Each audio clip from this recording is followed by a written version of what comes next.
A skilled surgeon from India made a significant impact in Jamaica with his unique approach to surgery. Originally from India, he moved to Jamaica, where he became well known not only for his surgical skills but also for his spiritual practices. He was the head doctor at the Lionel Town Hospital. In 1983, my grandmother was scheduled for a big surgery, and what happened during her time with him stays clear in our family's memory. He was humming and speaking in a foreign language to a pepper plant. My grandmother said shortly after, he told her the surgery needed to be delayed.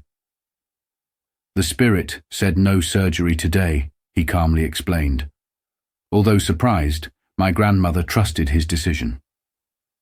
The surgery was rescheduled for the next day, and again he performed his special ritual beforehand. This time the surgery went well and was successful.